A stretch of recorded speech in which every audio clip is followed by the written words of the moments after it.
Hello, everyone, and welcome to SmashBox TV's podcast 189. I'm your host, Terry Miller, the Disc Golf Guy, along with Johnny V. You got jazz hands already? I got jazz hands. We are here and ready to go this week. What is it, April 3rd? Yes, we moved into, we had an interesting weekend. Doesn't feel like April. Well, because... namely because it's currently 34 degrees in Milwaukee, 34, and they talked about 3 to 6 to 8 inches of snow to accumulate today. I landed. Oh, no, they didn't.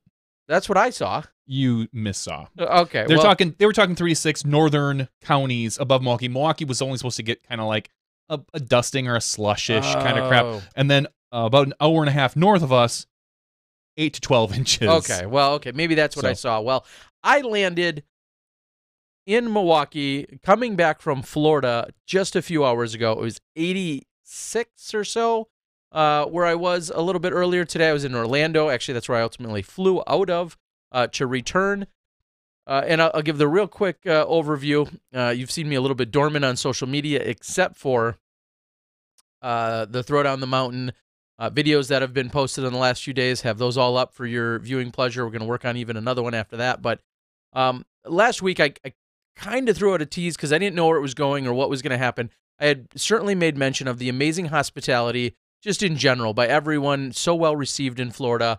A lot of great people. Mike Barnett and Sun King and their whole staff and crew, and the readers who put me up last weekend. A gentleman had approached me that was at Throw Down the Mountain. He's very much a spectator, very much a recreational level golfer, does not play in tournaments. He introduced himself. We had a quick conversation.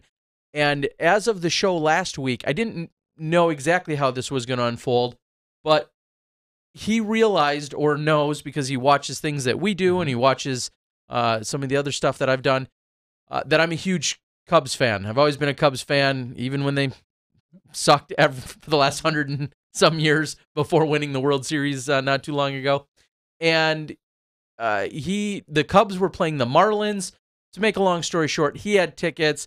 He wanted to host me. It worked out in terms of Southwest and some standby, a very inexpensive standby, and then him taking care of me and helping out. So I actually spent the last few days back in Florida. It was very impromptu. It was amazing. So Don and your family and everyone else, I really appreciate it. It was great. It just, the only thing that sucked was coming back today after being in Florida for the last 3 or 4 days, coming back today, getting off that plane at 34 degrees, and then now knowing, I looked at the forecast for Jonesboro this weekend, doesn't look awesome. And I hope that changes, and I hope I'm wrong about it. But when I looked earlier, that also did not look awesome. It's funny because I thought earlier today, and I saw overnight showers on Friday night, but then just cloudy Saturday and Sunday. I saw a chance of rain. Oh, in fact, it's the last thing that I had looked up. Real quick, shout out to a couple super chatters right away. You guys getting crazy right away. Yeah. We appreciate it. Eric, Todd, Jeremy, thanks, guys. So, all of you guys, appreciate the super chats. Thank you so much. Yeah. Tomorrow, 51 in Jonesboro. Of course, that's where we're heading this weekend for the Jonesboro Open on the Disc Golf Pro Tour.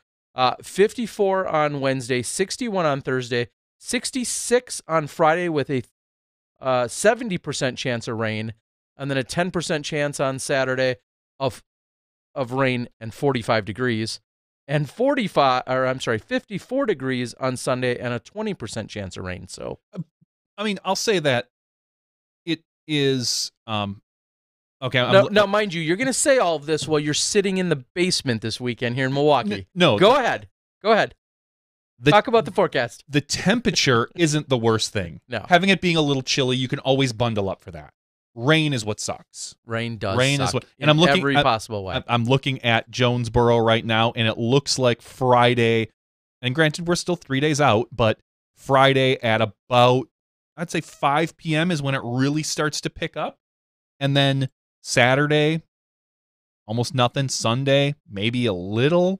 And granted, that could push forward or backward. You know, we'll see. So we're hoping for no rain, but you know what will make it a little easier? The fact that you're not going to be doing commentating. What? Yeah. I'm all thrown on the mountain out. You've been booted. You've been have. booted.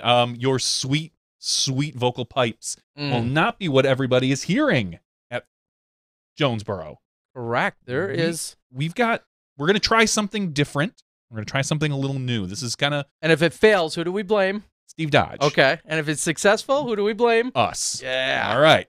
Just to make sure that's clear. Everyone's clear. So here's what's going to happen. We are actually finally going to test out a booth. We are going to have Corey from...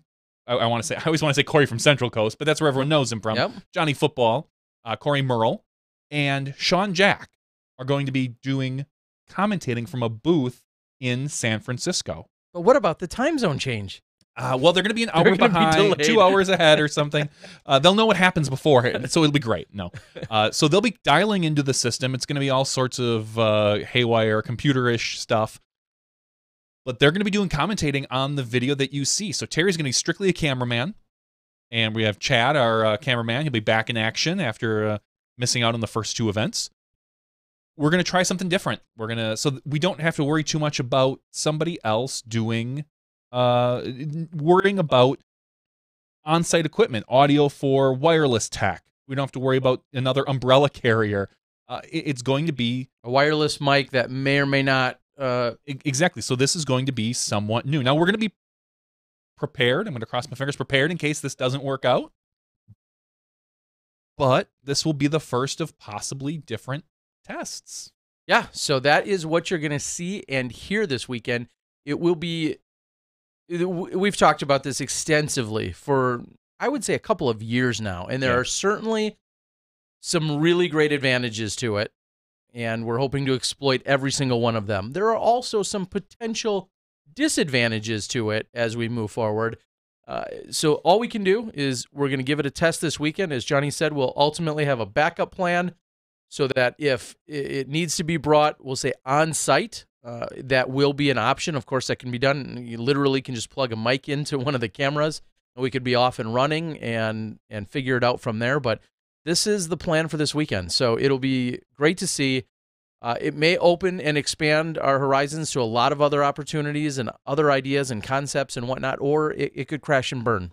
Well, the good thing is we have tested. Let's be clear on that. We have tested. If it crashes and burns, we can blame Dodge, and I bet we can throw Corey under the bus somehow. Probably, maybe Sean Jack. And Sean Jack. I mean, they're all involved. They're involved. It's probably not going to be their fault, but we'll definitely throw them under the bus like it is, and then at some point, we'll come out scotch clean. And but so that's going to be different for us this week. So if you notice something a little different, if you notice, we're going to do some more testing tomorrow night with Corey. But it's a little scary because it's dipping out of our comfort zone, but I think that we can pull it off. So this weekend, you, as Johnny just said, you're going to see Chad, who was with us for the entire Pro Tour last year. He's going to be back on the catch cam where he was, again, all of last year, and I will be working the throw cam, and should be a lot of fun. It'll be interesting. One way or another, it's all going to happen, so it should be great. So. Do we have other Jonesboro news before we get to that? Other Jonesboro news. Simon Lizotte withdrawing from the event. Has got some back issues. So if you picked him in fantasy and you're not up to date on the social media, he did this yesterday, I believe. He just said that he talked to a doctor or his doctor or whomever it is, and he just doesn't. He's hoping to be back for GBO, which is another 3 weeks, 2 to 3 weeks, and he's still not even sure about that. So we're really hoping that Simon gets better. Because it's not the same out there without him. It's less fun and it's less exciting. And so, interestingly enough, Simon makes this announcement. I think we're actually a couple days late. Usually all big announcements conveniently take place on Tuesday for us, but this was announced a day or two ago. And then what I just saw and noticed, and I've reached out to her because I just learned of it, thanks to Seth over at the Disc Golf Pro Tour, Paige Pierce, who was not registered, was not planning on competing, as far as we could tell per the registration, has recently added herself to the registration list. I sent her a text just minutes ago. I wanted to know if there was any kind of story or backstory. I don't know if she didn't know if she would be back yet from Nantucket, or if there was a change in plans, or if she just had a change of heart. I don't personally know the story yet, but I'm hoping that I can get some kind of update or alert. But as of right now, we see Paige Pierce's name in the registration or on the registration list, obviously in FPO. And and I only hesitated there for a moment with her 978 rating as she continues to just dominate on so many different levels in that women's division. But Paige Pierce currently signed up, and yeah, Rick on the board, and lots of people. She had told me, she had told lots of people she was not planning on being there. That was the plan, and I mean, I still have a hard time putting her in my fantasy lineup. I mean, if she's there, she's clearly the favorite, whether she's practiced or not. I think she's played the course. I think she played the course last year. Yeah, she was there. Yeah, she was there last year. So it's not like she needs a ton of warm up, but there's that chance she doesn't make it. And well, so as said on the board, we'll see. That Danny Lindell says that she had her days mixed up with her return flight, and Robert McCall, Dynamic Disown team manager, said that she's going to be there. So, and again, she's on the list. She's registered. Her and Tina Stenitis, fellow teammate and good friend, they were actually in Nantucket. It looks like they had some travel challenges. They made it onto Nantucket Island this last weekend where they were doing some planning for Tina's and Eric's wedding. And so that I did see on the board plenty of social media updates there. Oh, for sure. Here on TMZ, Disc Golf TMZ. Well, Danny on the board says that his goal, now that Simon's not there, is to shoot like Simon. I think he's better off trying to shoot like Paige. I was just going to say, I would start with trying to shoot as well as Paige does. If you can keep up with Paige, Danny, then you got a chance. But we'll see how it goes. So, all right, let's talk a little bit PDGA stuff.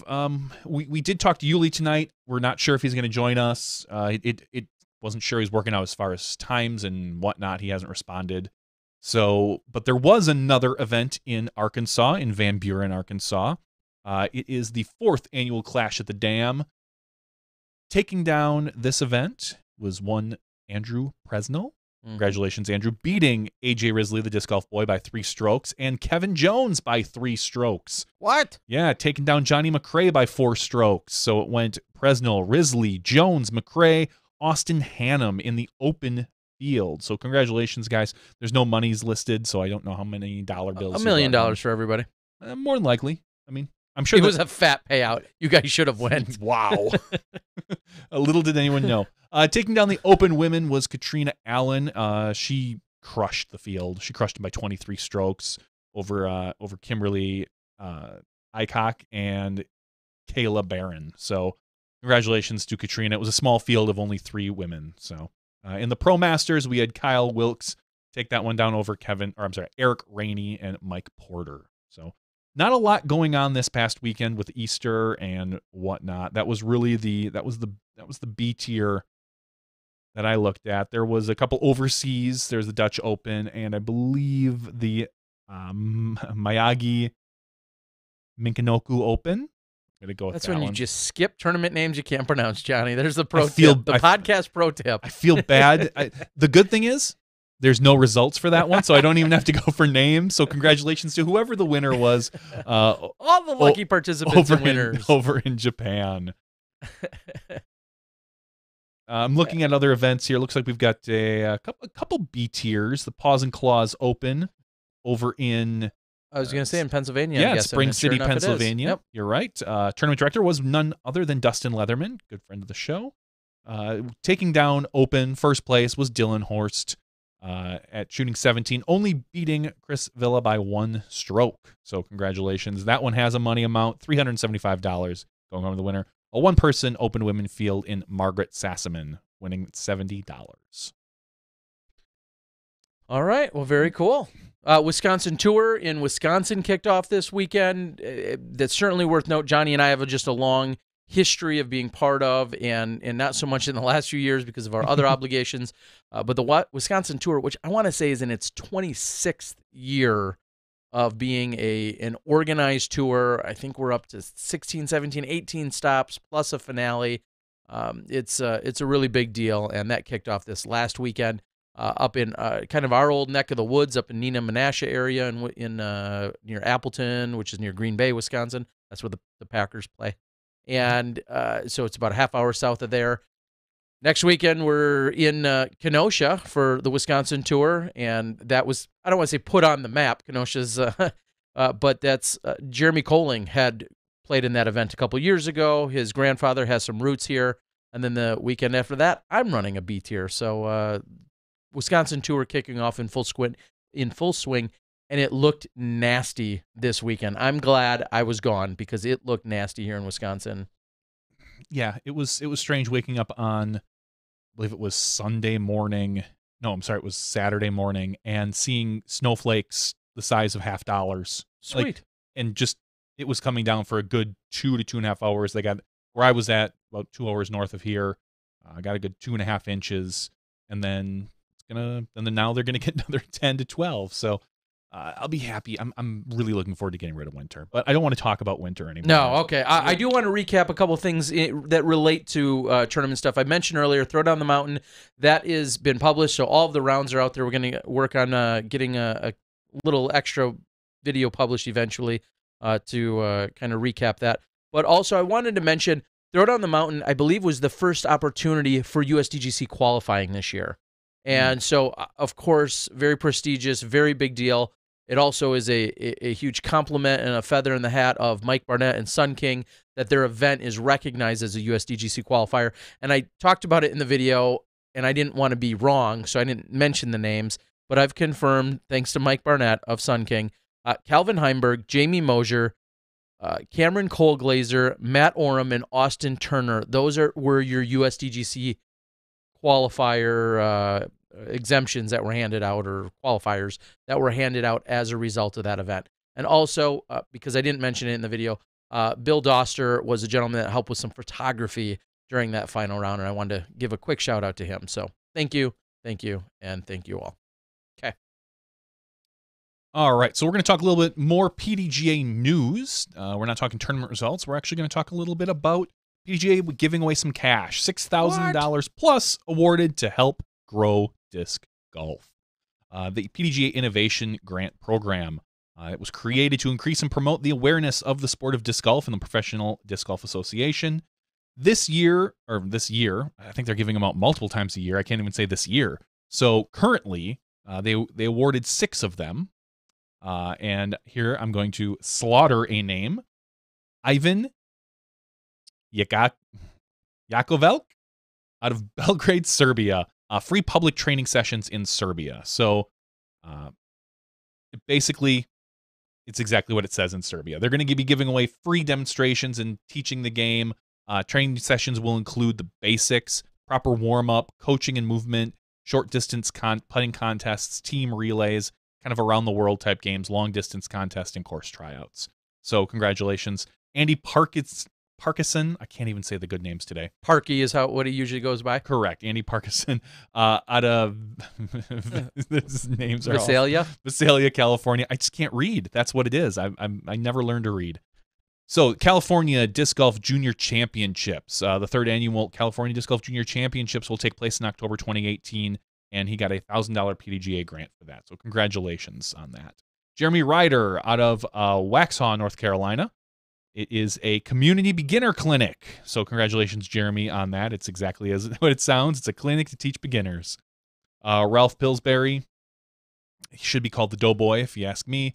Hey-ho. Skohagen, Maine, a disc for every kid. The elementary schools in Ralph's district educate their students about activities that help them to connect, create, and move. This CCM days are held twice throughout the school year. Ralph has used these days for the last 7 years to teach kids how to play disc golf. So he does tips and throwing and instructional stuff. So a disc for every kid out of Maine. And we have Andy Smelko out of Kane, Pennsylvania. Kane Area High School Disc Golf Implementation Project. Once again, getting disc golf into schools in the Kane Area School District in Pennsylvania. And Jamie Giangrosso out of Trussville, Alabama. The Cahaba Huskies Disc Golf Program. It is a physical education unit taught to kindergarten through 5th grade students throughout the school year at Cahaba Elementary School in Trussville, Alabama. And one last one, we got Edward Carfollett. Edward Carfollett, I'm going to go with. Columbia, South Carolina. Disc golf after school. Columbia High School already hosts a weekly disc golf club after school. However, the majority of the CHS students have had little to no exposure to disc golf, despite growing up near dozens of fantastic courses in the area. The aim of the CHS Disc Golf After School is to give students a healthy alternative to traditional sports, along with free mid-range disc and a putter. So a lot of disc golf getting into schools. If you are out there and you are doing something like this, or if you're a teacher or want to be involved in something like this, reach out to the PDGA. There are grants out there to be had to help your students or help the people you know get this type of help. I mean, get discs and maybe portable baskets or whatever it may be. So there is money out there to be had. You just need to submit a good proposal and get that money. Yep. The Innovation Grant Program has been going on for a number of years. So make sure you go out there, find it on the PDGA website, and submit. And I think you're right in that they do it twice a year. Correct. Is when they hand it out. And literally thousands of dollars are allocated for exactly to help fulfill this grant program. So make sure you go check it out. Of course, Educational Disc Golf Experience. It's another one you can look into, the EDGE program. Zoe Andike has talked about the program that she's putting together and is working on, as she's now the CEO of the or president. She's in charge of the of her nonprofit, which is aiming to get more disc golf into schools and taught across the board. So there's a number of opportunities out there and people and places to reach out to. I think AJ Brown, maybe even on the board, says that he is a Phi Ed teacher and he's looking into some of these things. So definitely go out there and take a look. And and you got to understand, the manufacturers, of course, are approached. They're probably asked every single day, literally dozens of emails a day that say, we'd love to get disc golf into our programming, into our school system, into our Phi Ed class. And I'm guessing they probably lead you, I'm sure they'll help you to some degree, but then they also lead you to some of these options as well. So go check them out. And congratulations to all those winners for the Innovation Grant Program. So very cool to see. All right. What else have we seen going on out in the news? From the PDGA, we saw some, was it AM Worlds and Junior World invitations, I think, might have been sent out. Right now, I'm looking on the PDGA.com. It says the 2018 AM Worlds Championships invitations released, the Pro Worlds invitation list released, invite list released, Junior Worlds dates clarifications, and then the Junior Worlds invitation list published. So a lot of those things are out there, and the PDGA has also put in, or put a calling, we'll say, an RFP, a request for proposal, for the 2019 PDGA member discs and minis. So if you want to be part of that, for many years, I've seen lots of different manufacturers. I think the last one that I saw, I don't see a lot of new member packs show up these days. The last one I saw was involvement with MVP specifically. So, but every year, I believe it's every year, maybe it's every other year, they put that up for bid. If you read the page, which I can't do, I have the same problem Johnny does. Shout out to Alexis. Thank you for the super chat. Thank you, Alexis. Tree fitty. We appreciate it. All right. So this weekend was, of course, the Easter holiday that took place on Sunday, but it also fell in conjunction with April Fool's Day, as in April 1st. But I saw this really awesome thing out on the internet, Terry. It's going to revolutionize my game. Will it give you more internet distance? It won't give me more internet. Not this one, but I heard that there is more internet distance out there to be had. There always is. We saw a couple clever things this past weekend. Dynamic Disc did 1.5 or 2 clever videos that I saw, and Innova had it, as Innova does every year, put out a really funny. My cousin, who may or not be watching this, came up to me on Sunday and was like, "Oh my God, did you see this new thing?" And I was like, "No, I'm usually pretty in the know on this stuff." And he's like, "Oh, it's this mini that tells you how far you are from the basket." And I'm like, "Huh, like that's weird." Right away I'm thinking like a rangefinder that's built into a mini, like it's possible. And then he's like, "And it talks to like Spotify." And I was like, "Oh no, I was like, what's today?" And he's like, "Well, it's April 1st." And I'm like, "Dude, not real." And he was so heartbroken. But was he was fully convinced this was he was fully convinced. He was super psyched about it. He was pumped about the Innova Mini, MINNI. If you want to go out there, you go to innovadiscs.com/MINNI. Basically, it looks like they call it the world's most advanced disc golf marker. And what it more or less is, which is funny because if you look at it as you're pulling it up, looks like a Febreze. Well, I was going to say it looks like a regular Innova Mini or one of their swirly minis. Yep. But then is that one of the smaller? No, it's not a Google Pod underneath. It just looks like they basically. Yep. More or less, it shows you your stance. It's got caddy voice, which tells you the best thing. It's got a circle finder to tell if you're inside or outside the circle. It was very clever. It connects up to Spotify, Google Music. Of course, as everything does these days. The only thing I think it doesn't is Amazon or so my cousin hook, line, and sinker on that one. But the first clue, besides but it looks. first. I'll say this: Innova does a great job at making it look professional. They do, absolutely. But the first clue, aside from it being April 1st, the first clue is, when is the last time you saw any disc golf manufacturer, and I don't want to say any manufacturer on the planet, but any disc golf manufacturer have a major release of a brand new product on a Sunday?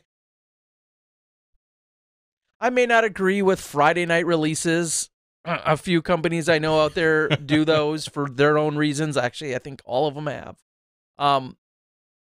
But on a Sunday morning, you think they're really releasing their hottest, latest, and greatest product? There's a few red flags there. So, yeah, you mentioned the Innova one. Dynamic Disc put out one that talked about internet flight numbers. Danny was part of that, along with Cool Daddy Slick Breeze. That was pretty funny. I really love the play on that. And then, as well, Eric Oakley, in that same time frame, along with DD, had a release talking about his in the bag and his constant throwing of felons. And now I'll talk to you. I mentioned this to you on the phone. I wasn't sure if that was an April Fool's joke, or if it was just, or if Eric Oakley actually has a felon coming out, that it was a promotional for the felon, or if it was just kind of like Eric's known for throwing the felon, and I'm going to go through and pull up 50 different felons. No, so it definitely is in that, and we have not been paid for this plug.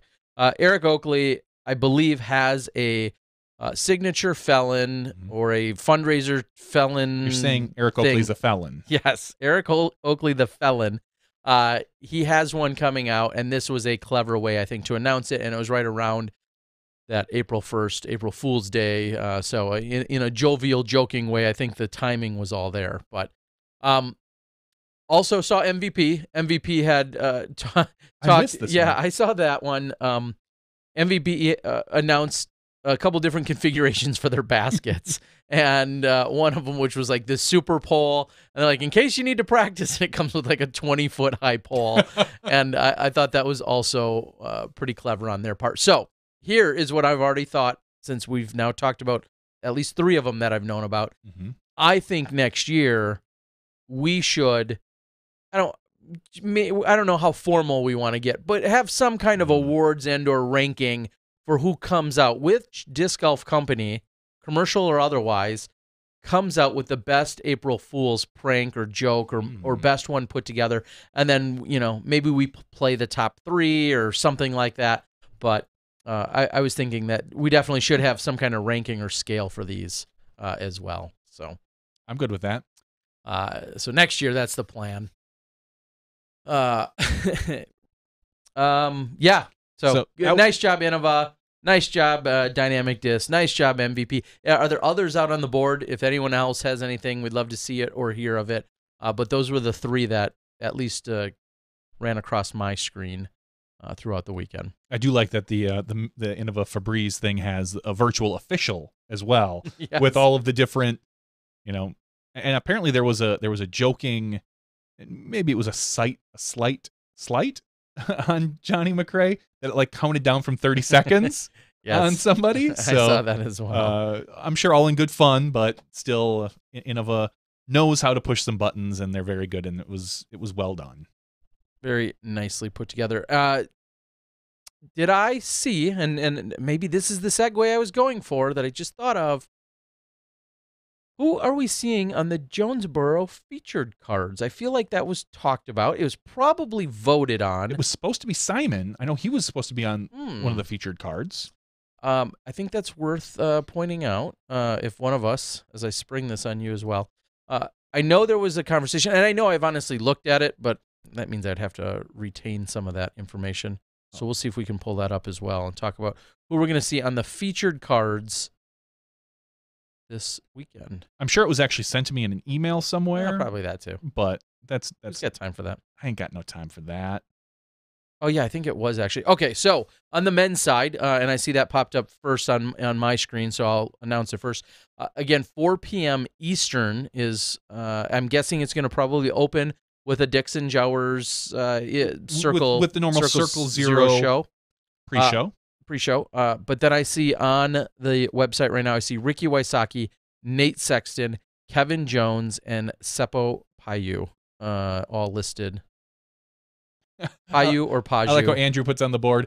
Sexton replaced Simon, Kevin Jones, and 2 others. Okay. Well, thanks. I appreciate Andrew. The 2 others. So that's what we're seeing. And then I also wanted to. I know that again. And if this is probably going to be, and in fact I know it is. I just don't know what the other cards are. Very similar to how the other Pro Tours have run. So we will have the final card that goes off for the day. Okay. I avoid calling it the lead card this time. Yep. Featured card. Sure. We're one of the featured cards. We are going to have the final featured card. We will be the only ones on that card. Okay. I believe Jomez will have the noon featured card. And I believe there's going to be another featured card where possibly CCDGs might be there. Maybe actually, you know what? CCDG might not be there this event. Yeah, I don't believe that they are. So there might just be 2 featured cards for this event. Okay. So during that first round, that's what you'll see. So you'll be able to watch live with what we have going on, and then post-production will be a Jomez card. And if you're a Patreon supporter, you'll get the smash cut of the lead card a couple hours after it's done. Usually I get it out by about 9 o'clock-ish, so which is the edited version, only for the disc golf. For our disc golf fans, for the SmashBoxx Patreon supporters, you will have like a 45-minute supercut. So awesome. You know, I don't know if my internets aren't working. I'm trying to click on something here, then trying to read. It makes it all very difficult. There's only so many things I can do at once. I know this. It makes it tough. All right. Well, I want to confirm here. I believe, I don't even want to guess. And I saw Kona on there, and I know she was up in the voting process. And before I guess at exactly who our finalists were, that's what I'm trying to pull up here. And I'm just having no success because Facebook does not work. Happy birthday, by the way, to Jennifer McCrae. I see it's her birthday on Facebook. So happy birthday to her. Yeah, so do we know? Chris Young says that his final card prediction is going to be Macbeth, Wysocki, Eagle, and Sexton. Really going out on a limb there, Chris. Like that's a bold strategy, isn't it? What was that? That he projected on the final card: Macbeth, Wysocki, Sexton, and Eagle. Final card, final day. I'm going to go with no. I don't think it'll happen either. I think 2 of the 4. I'm going to go with 2 of the 4. Okay. I think Macbeth is going to win this weekend. Wow. Not going out on a limb. Okay. Why do you say that? Confidence. I think that throw down the mountain I think it's going to ignite him for a few weeks. Okay. We've seen Ricky struggle. We've seen Big Germ struggle. Other than the win, he's been struggling. Sexton's been very consistent. He's going to take top 5 probably. Eagle has a chance, he could be up there as well, more than likely. I just kind of have a feeling, and I'm probably going to be wrong now that I say it out loud, that Macbeth is going to take this one down. Okay.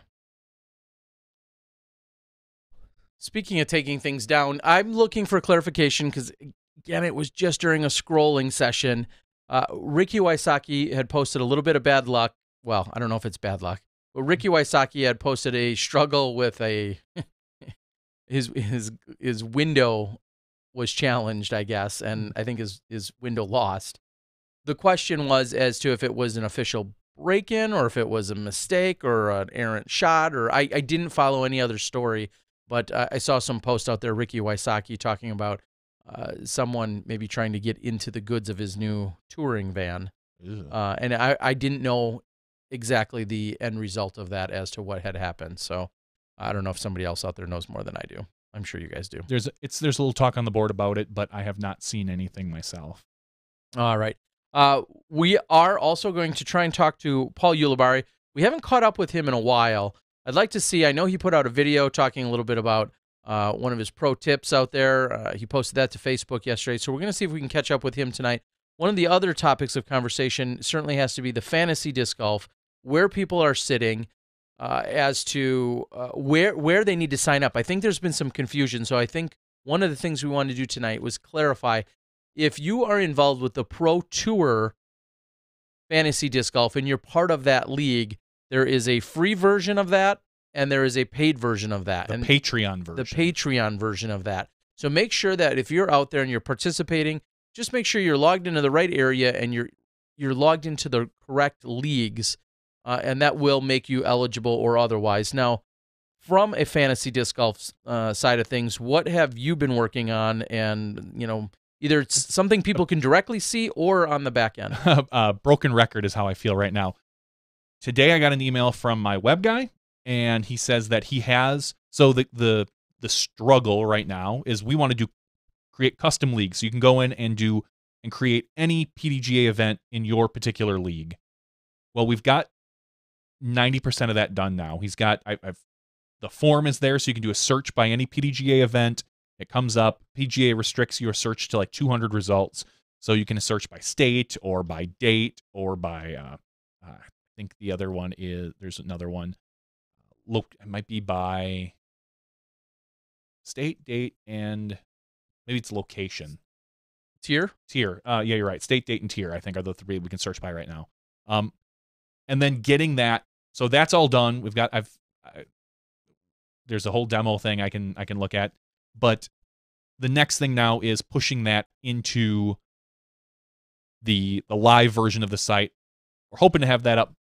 Cross our fingers. I should have a test version of that this weekend, and we're good to go then. And then people will be able to do the custom leagues, your state leagues, whatever. There's a lot of people signed up, and I just want that. I just want that part done. The players' ratings now are officially being updated every week. So okay. I know the ratings don't get updated every week, but come summertime, there's not a good time to schedule on a regular basis. So we should see the player ratings get updated more regularly. That's done all behind the scenes automatically, thanks to the PDGA giving me access to all their wonderful stats. Okay. So that's those are the things we're looking at right now. What are some of the most, I was going to say, the most attended leagues? What are some of the most popular leagues? And where do some of those sit, as a quick recap? So the most popular leagues that I've seen are, you've got the standard league that everybody is involved in. That's the Skip Ace one. And right now, Grandmaster DF is winning that particular league by about 50 points, which, as we all know, is nothing. There's the Disc Golf Answer Man League. So it seems like, and obviously I can't say for sure, but almost any event that Dynamic Disc is the presenting sponsor, they seem to be giving out prizes for. Okay. So if you're interested in free prizes, go sign up for the Disc Golf Answer Man League. It's just DGAM. Winning that one is Teo Flatland, and he's only winning by about 30 points. The Yuli's Picks League is another big one, and Grandmaster DF is winning that one over Eric Langmack. And I'm trying to think, and the Disc Golf Pro Tour League is also one of the bigger leagues because they give away some awesome prizes, and that's Chris McBrayer right now taking that one down with 2,351 points. Now, there's been a little bit of confusion as far as the Disc Golf Pro Tour League. The only events that count towards that one are Disc Golf Pro Tour. Once we have the custom leagues finalized, all the other events will be removed from there. But right now, they're just using the standard slate of events. So that's about those are your big ones. I think Ultra World has a league. I don't know how big that one particularly is. There's another big one overseas. Okay. So it's pretty cool. Well, and that was part of the reason why I prompted the question. I know that there was just a little bit of confusion as to which events are counted. Every league can be a little bit different, but I know that the Disc Golf Pro Tour is concerned with the league. for the prizes and for making sure you're getting your picks in. That one is just concerned with the Disc Golf Pro Tour events, and I just wanted to throw out there to have a little bit more clarification. And kind of backtracking a little bit to Jonesboro, we had a really brief conversation with Steve Dodge before the event, or before tonight's show, I should say. And he said that I think he said it's more than doubled the participation that we're seeing in the MPO field. I'll double check how many we had in the women's field last year. I don't believe it was 15 that we have now, but the MPO field has doubled from last year. So that certainly speaks volumes as to people making it a priority, people making sure they come see. It's taking place at the Disc Side of Heaven, which is a really good course. It's a phenomenal course, and I'm excited to see more people take it on this year and the challenges that it's going to provide. So very cool to see out there. And for those who don't already know, I was going to real quickly read down as we're talking a little bit about Jonesboro and the fantasy side of things. One last thing I wanted to say about the fantasy is there is the Survivor League as well, where you get one player every week and you can't reuse them. And I believe we're already down to about 75 people out of about 280 that started. And you can see how many every week you pick the right one, you get a point. So we have about 75 people with 4 points right now. So it's kind of exciting. We're going to see how because I saw someone say that Dickerson was their survivor pick, which is a phenomenal pick. You want to use him this week. Do you think, speaking of going back to Jonesboro now? Yeah, I was just counting. I see 40 players at 1,000 or above, including, of course, Macbeth and Wysocki, your two highest rated. Dickerson, McMahon at 1035, each at 1035. Anthon at 1033, McCray at 1031, James Conrad, and so on and so forth. I'm not going to read all 40 players, but 40 players rated at 1,000 or above. That's pretty incredible. So very strong field, of course. Yeah. Speaking of one, Chris Dickerson, is he going to have his streak broken? I don't know. I was just going to say you must refer to him as the undefeated Chris Dickerson. I'm sorry. Your undefeated champion of 2018. 2018. I was going to say the East Coast, but he is, 9 for 9? He is 9 for 9. He has racked up 9 wins in 9 attempts, 1,237 points, $3,515. They've been all B and C tiers. 3 of them have been C tiers. The other 6, if I do some math in my head, have been B tiers. So 3 C, 6 Bs, and he is 9 for 9. So yes, his undefeated record is on the line. It's a tough week. He was in the Final Four, was he not last year? If I recall? He was. That's kind of not where he really broke out, but this was one of the big events that everyone remembers from him. So, I mean, it's a tough field to get you to keep that streak alive. Would it be awesome? It would be awesome to see him go 10 for 10. Well, just to think about, and against this field, of course, to think, yeah, I've won all the C tiers I've played, I've won all the B tiers I've played. I'm gonna also show up, and I'm gonna win here on the Pro Tour as well. So it would be pretty awesome to see. So we're looking forward to a great battle, of course, taking place this weekend. We saw a post that Jonesboro is already welcoming disc golfers, community very embracing of the disc golf community. I think I saw maybe even a sign by like the BW3s who graciously hosted us a little bit last year as well. So looking forward to it. And it's amazing that when you have a good course, of course, it's a Pro Tour stop, a good course with great payout, and these players are here for it. And I think some of them, I know it fell on Easter weekend last year. It was an unproven event at the time. It was, I believe, a B tier, even though I had the best payout per player, best payout for added cash per player of any event of the year. But this year, everyone's here. Everyone's ready to go. Like I said, 40 players rated 1,000 or above, which is pretty awesome. So thank you, Wes Warren, a super chatter. He says, I had corn dogs and French fries tonight. So he could, he didn't finish his thought. So he could donate. So he could afford to donate to us. So thank you. And as Andrew also points out on the board, There was a post that I saw, again, just before the podcast started, that Ricky Wysocki was on a local radio station of sorts, and I think there is a separate audio clip of that that's been posted. Go look at Ricky Wysocki's Facebook, and you might be able to find it out there. Someone said that will MJ be there, as in Michael Johansson? I'm not sure if he's listed on the list, if he's on the list or not. That would maybe be a start. Johansson. I didn't see Johansson on the list. I don't. He's really, this year it seemed like he's really staying close to home. He doesn't seem to be traveling much this year. Except, I heard he's going to be up north for the Wisconsin team tournament event, playing for Team Madison. Wow. That's a long ways from Madison. Yes. No, I had heard that as well. Michael Johansson. For those that don't know, and we've talked about it on the show throughout the years, one of the more fun events that takes place in Wisconsin, one of the most fun events that I've ever really played in, is a team-based tournament, just like we see the Southwest Team Invitational that takes place in December out at Morley Field. We saw the Virginia Team Invitational just take place, the VTI, a few weeks ago. Sandy Point Resort and Disc Golf Ranch in northern Wisconsin, sandypt.com, also hosts a team event that is very much based on snappers that dates back more than 20 years. And eight teams, 12 people per team, compete at this private resort up in northern Wisconsin, and one of my favorite places in the world to be.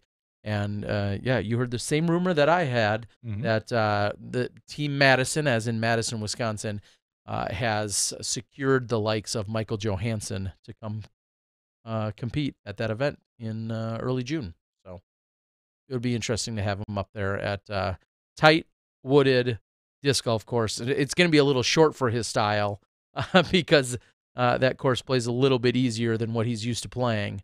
But tight and wooded, it's going to be hard for any person to beat Michael Johansson up there, I'm guessing. Yeah. In a match play event. So yeah, should be fun.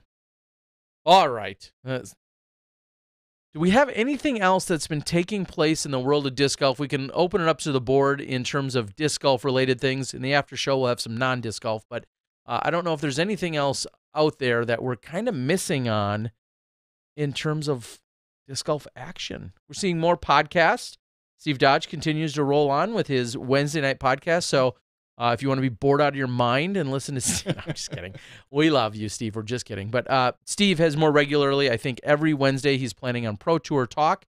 He has guests on. Yep. This week his guest is Jeremy Colling.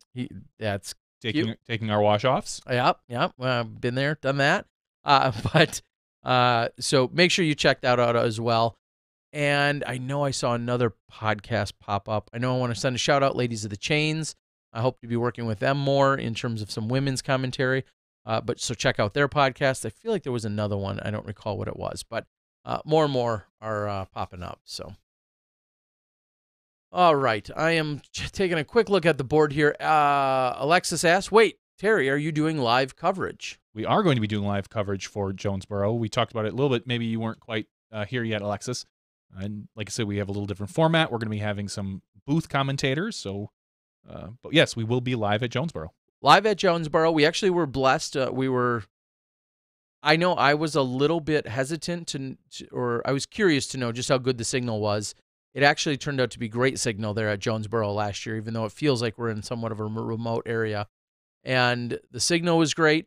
Just this year, we're going to have a slightly different approach. We're going to have booth commentary taking place off-site. Actually, the commentary is going to be coming in from California, and myself and another gentleman, Chad, will be out there working the camera. So there won't be on-site commentary taking place. And I'm hoping to bump, I'm going to get a little inside baseball here. With the way our data plans work, our data plans end on the 18th of every month.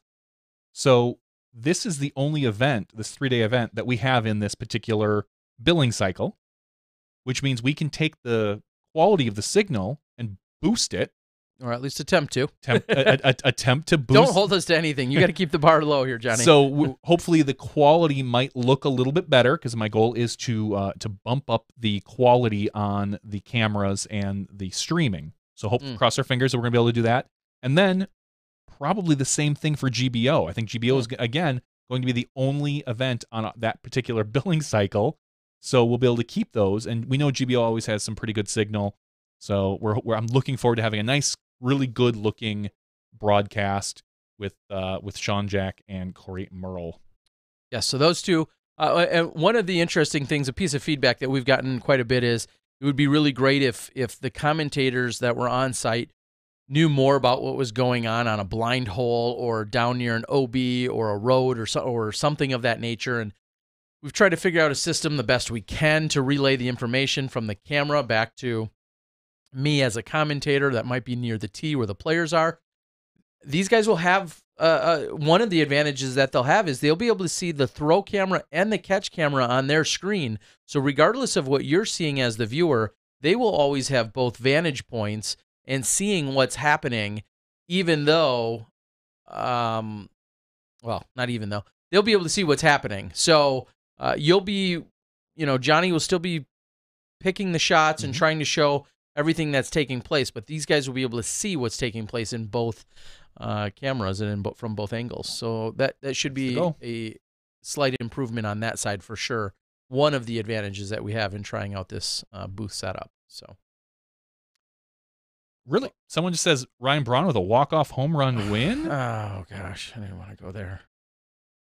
I'm going to have to look it up now. Of course, in the last few days, also seeing the baseball season kick off, one of our major sports taking place here in the U.S. And we'll get to some of that baseball action in the after show. I may have seen some amazing things myself in Florida. Anyway. I don't know that I have anything else. Ryan Pilcher says, as a Patreon subscriber, can I get both camera angles too? Ooh, no. I mean, it's a great idea. It is a great idea. In some regard. I would need another computer in order to stream that. To have a separate stream go to a separate YouTube link for Patreon supporters and more bandwidth. Because right now... And 7 more fingers. No, at that point I would just show them all the camera angles. So there you go, guys. That's what you get, and have fun with that. But no, unfortunately not. It doesn't quite work that way. I wish it did, or I would totally allow that. So, okay. Yeah, that's all I have. Okay. Well, we're checking with the board and seeing if there's anything else in the world of disc golf. Dare we say, relatively quiet week. Easter. When you're talking about the holiday weekend, seeing people like Paige Pierce and Tina travel to go take care of things like wedding plans, and then mainly B tiers taking place. There were no A tiers this weekend anywhere, I don't believe. As we recapped at the earlier part of the show, there's just not a lot of disc golf news that we need to be concerned with right now. So, as far as I know of, anyway, without rehashing lots of old random other stories. So. All right. I think we can call it. It may go down as one of our shortest podcasts in history. We'll move into an after show where we can talk about things that are and aren't disc golf related, but no specific end goal in mind, as usual with the after show. All right, guys. Well, we appreciate it. Guys, gals, everyone in between. Thank you for joining us for our shortest podcast to date at just 55 minutes. I don't know if that's a record or not. It might be. It might be. We'll make up for it in the after show. We're gonna still attempt, if we can get Paul Ulibarri in the after show, we'll do just that. If not, you're gonna hear us ramble for a little longer, and then you're gonna see me head out so I can make a 10-hour drive to Arkansas tomorrow. Super excited for that drive. Hopefully through some new snow. All right, so for Johnny V and Terry Miller, the Disc Golf Guy, that's been podcast 189. We appreciate your support, Patreon or otherwise. Thank you for tuning in. Thanks for watching and listening, subscribing, liking, all of those things. We'll see you in the after show when you step inside the Smashbox. Thank you to our $2 and above patrons. Your name is listed below in the credits. If you are interested in being listed as a producer in the SmashBoxxTV credits and supporting this and other fine podcasts, please visit patreon.com/SmashBoxxTV.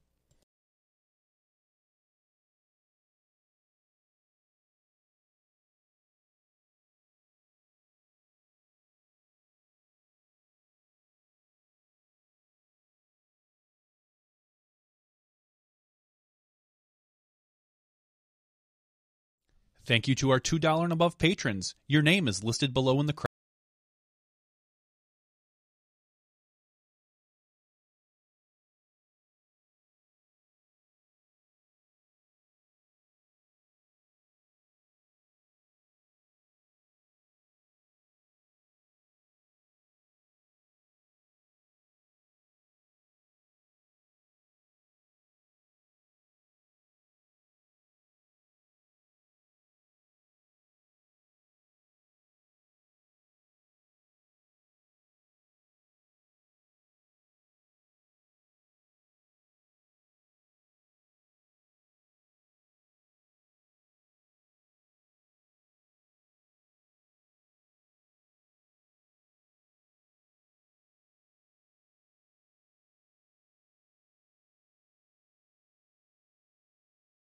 Hello, everyone, and welcome to SmashBoxxTV's podcast 189 After Show. Here we are. Welcome, everyone. We just got done talking during our regular podcast. Things are relatively slow. We're working on talking with Paul Ulibarri. We may or may not be able to get to have him join us. I know we reached out to him. He knows it's been a while, and we're just trying to hunt down Paul and see if he may give us some updates as to what he's got going on. Otherwise, the after show outside of that is going to be, well, a little hit and miss. It's going to have anything that you guys need or want to talk about. I'm going to continue to check the message board. We see a few new people have joined us on the message board in terms of Mike Barnett over at Sun King Disc. We've talked quite a bit about Throw Down the Mountain over the last 2 weeks. So thank you for the huge, the really successful event that you put on, Mike. I've already teased it out there. Some people have followed up and said, what? This course might be in again come like October? So Mike kind of let that, he may have opened Pandora's box there, that people are excited about the idea of possibly returning to the Grand Canyon course if it's available for an October tournament. So love to see something of that nature happen. Also, out on the board, I think Disc Golf Nerd earlier in the week said that he got an ace. Congratulations. Saw that. He posted that, so congratulations. Disc Golf Nerd he doesn't have a video review for us? Isn't he overdue on that by now? I'm sure we'll be seeing one soon. Come on, Disc Golf Nerd, get it together. I'm just kidding. So if there's anyone that has anything out there, we'd love to hear from you guys as I'm checking out the board. And he says that he was, Disc Golf Nerd said he was just testing out some of the plastic that was sent for a review, and it was good stuff. So awesome. I'm sure we're going to see more disc golf. In unrelated news, I was traveling. My favorite kind. I know. I was traveling today. I've been a little out of the loop on social media about disc golf and beyond. Was there some kind of threat or shooting or something that took place at YouTube headquarters today? YouTube, yeah. There's not a lot of details are out yet, but earlier today it was announced that there was a female who came in and shot a couple of YouTube employees. I don't believe as of right now any of them fatally. Okay. One of which apparently was her boyfriend. Oh. So it seems to be more domestic issue. Okay. And then ended up taking her own life. Oh. So as of right now, I believe she's the only fatality. Wow. But that's what I heard, and that was about an hour and a half ago when I last saw that. So okay. If there's any other updates, I'm sure I'll find out. Just another unfortunate incident. Yeah, certainly. Again, of course, I didn't know any details. I just saw that something had happened, and that was as far as I had gotten. Disc Golf Nerd says, for your information, the Smashies on Terry's Throw Down the Mountain footage, I am the one who messaged him about the downhill ace. Yes, I mentioned you, buddy. You got it. T-Dog, tell us your thoughts on Frontier Airlines. I won't even get into it. They don't deserve to be uttered from my mouth, but I don't want to always say you get what you pay for. That can be very true in a lot of ways. Then again, I get amazing customer service and amazing experiences at very insanely low prices from my friends at Southwest Air. But I can't say the same for Frontier. I went off on a little rant last week. I had some struggles. My family was trying to vacation, and Frontier was miserable. And I'm unfortunately I'm going to leave it at that. Just miserable people and company, and some of the humans there maybe are miserable. I don't know.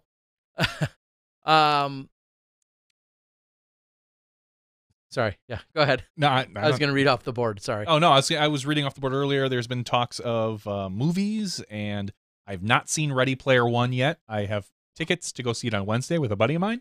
I'm going to go see it in 3D. It's one of those movies that I think 3D is appropriate. So I'm super excited about that. I read the book a couple years ago, and the book is decent. It's nothing. It's popcorny. It's fun. It's 80s nostalgia through the wazoo, but it's a fun book. And I'm listening to a new podcast called Armchair Expert. Ooh. Yeah. You'd love this podcast. Okay. It is hosted by one Dax, I think his Shepherd is his last name. Oh.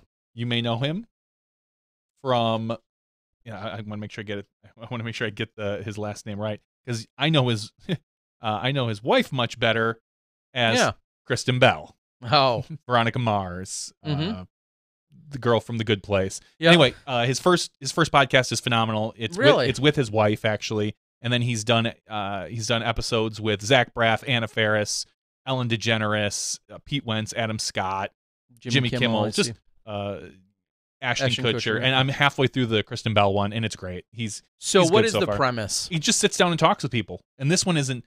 You think our podcasts are long? Like, this is an hour and 45 minutes, and I don't know if they're all that way, because I literally have halfway through the first one, but so far I enjoy it quite a bit. So it's called Armchair Expert with Dax Shepard, and I think you should download it and listen to it, Terry, because it's fun. Okay. Well, I have 10 hours in the car tomorrow. Yeah. The Zach Braff one is 130 minutes. So it's 2 hours and 10 minutes. Yeah. Okay. That is a long podcast. I'm going to go ahead and maybe throw out a little disclaimer that in some roles, and of course I know there's some characterization there, and he's playing, but in some roles and in some ways, he has annoyed the hell out of me. I believe it. He's not in his movies have been bad, I think. Most movies maybe he's those, been in, if he's playing a major part, have been bad. The TV series he's been in have been good. I think he's a good actor, but he's not. I don't think he's like a leading man type character. Okay, so that's just my opinion. Good to know. I may look into that tomorrow. And here is one, and I know I don't have a lot of picks all too often, but something that I download frequently, and I always find myself doing it literally as I'm on the runway. That's when I think about podcasts, is when I'm on the runway and I'm thinking, oh yeah, I should download this quick so I have something to listen to. One of my favorite ones out there, and this is certainly more, well, it doesn't have to be entrepreneurial. It is in spirit.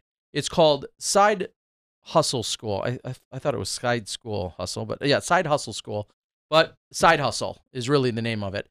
And they are 5 to 12 minutes. It's all narrated by the same guy. I don't even remember his name. And he basically talks about how people have turned their hobby and or side thing they were doing, but then how they've turned it into being successful and making real money. So it's not just a hobby that you're breaking even at, or that you're losing money on, or you're doing just for fun, like, oh, you're collecting stamps and that's just the way it is, and you travel around and you collect stamps, or you play disc golf and you break even. They're talking he talks about, and it can be, a lot of the stories talk about how these people started out with a $100 a month idea or $100 a week. They wrote a blog. They started delivering cookies, Sure. at midnight, whatever the case might be. And then how that eventually grew. And with some of these people, they have a full-time job, work 40, 50 hours a week, and then have this side hustle. And some of these people eventually transition out of their full-time jobs into what was their side hustle, and then that makes them a full-time, and he has such a variety of people and professions, and it's just truly amazing. And I love them. I think the shortest one I've seen 5, 6, 7 minutes, and then usually 12 to 13 to 14 minutes is about as long as they are. And he just quickly recaps their story. He gets all the details, he rounds it all up, and then he just narrates through it as to what they did, how they did it, and what they're doing. And call it inspiration, call it whatever you want. It's a really good podcast. He puts them out every single day. So check that out. If you're side hustle. If you're slightly techie, or just enjoy a good dark hustle, I'd say. Dark web diaries.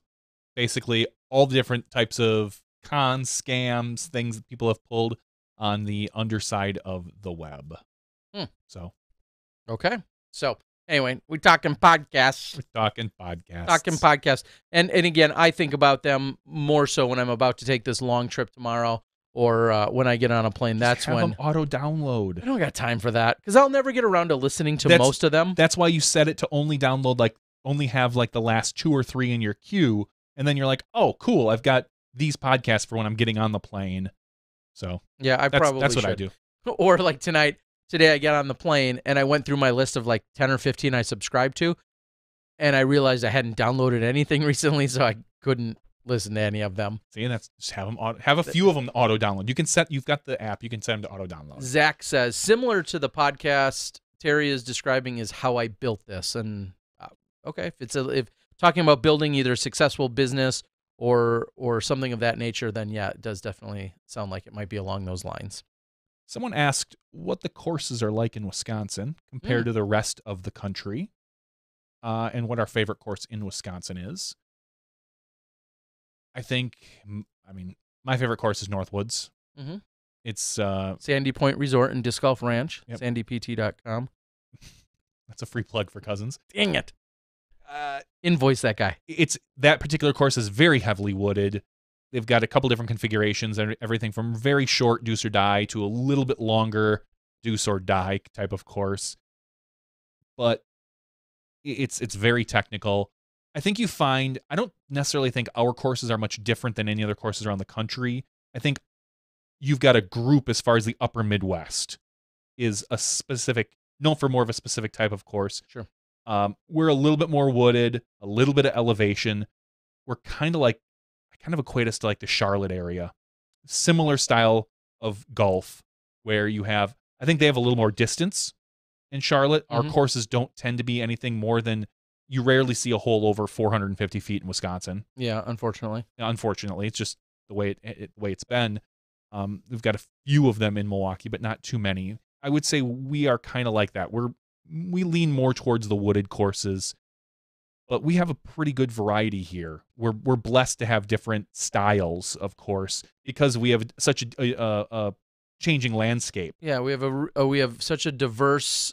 We have topography that's just all over the place. We have a diversity of trees. We have lots of elevation. Coming from a place like Florida a few weeks ago and seeing that property, and then seeing other courses that I've seen in Florida when I think about being back in like West Palm Beach area in December, and then being out in Arizona a few weeks ago. We have plenty of trees. Not every single course is completely wooded. I feel like a lot of what I've seen in the Charlotte area is really heavily wooded. But when you think about a course that's usually got a good mixture of both some wooded and some open, that is a fair way to describe most of Wisconsin. We have very few courses that are completely wide open, and we have very few courses that are 100% wooded. We have a really good mix. And the beautiful thing about it is, I think of a Charlotte, but with more grass. I think about the clay or the sand or some of the other things you find in some of those other, obviously, in the southeast, or when I think about an Arizona that's very dry, or even some of the California that I visited. We have a really good mixture, but then we more often than not will have grass as well. And it's funny how we've taken that for granted all these years. And then you travel to other places, and like I think of a Sylmar, like you don't land in the grass when you're in Sylmar, California, unless you're on like hole 1, 2, or 3. One of my first experiences with that was the very first time I went to KC, and you played Rosedale. Rosendale is a city in Wisconsin, which is easily to confuse. Rosedale, and half the fairways were dirt or rocks. Sure. And you would take these discs, and at the time it was what we call DX plastic. You would go through a disc on that course. It would get chewed up. You almost couldn't use it when you were done with it. I'm talking about the upper, not the lower, sure, which is a lot more wooded.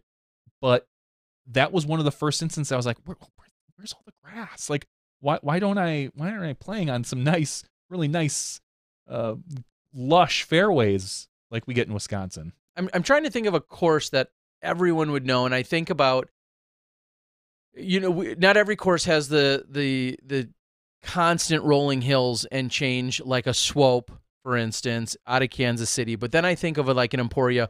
We're not so much like the Country Club, and we're not like Opie. We're more like, and I hate to generalize all of Wisconsin's disc golf. We have like 350 courses, but I think of Peter Pan with more elevation. That would be a good summation of what you find at most disc golf courses in Wisconsin. So I know many of you are out there familiar with Peter Pan from one event or another in that area. That would be, to me, I feel like a very good summation of what you'd find in a lot of Wisconsin disc golf. A lot of you were traveled here a few years ago. So if you've played anywhere in Iowa or Michigan or Minnesota, that's probably a lot like what you also find in Wisconsin. Some of you traveled for Am Worlds. Madison's courses are beautiful. Mm-hmm. A lot of our area, and again, huge swath there, but Minnesota, Wisconsin, Michigan, and a little bit of Iowa's courses have similar topography, similar layout, similar feel. And so when you're in that area, that's what I feel like you're getting when you play disc golf here. I think that's a pretty good way to put it. So, okay. Idlewild is great. A lot of our courses aren't that big and challenging, but Idlewild, again, has a good mixture of open, wooded, and Idlewild, ranks as one of the top courses in the country. So we're not all quite that nice, but Idlewild is definitely is a fair comparison as well. Just not quite as challenging. Someone asked, between the two of us, who can throw further? I think it's close. Yeah. Honestly, at this point. I mean, neither of us 322 versus 321 at this point. Yeah, neither of us were really ever long distance throwers. As tall and as lanky as I am, I topped out at usually like on a great pull 400 usually if I on a really good golf hole, and I was never a distance thrower as far as getting a full flex flight out of it or whatever. And I think you could probably push real close to the same on a really good throw. Where if you walked up to on the green, man, all right. I was always pretty confident if I was walking up to a 350-foot hole, that I was going to be able to get there.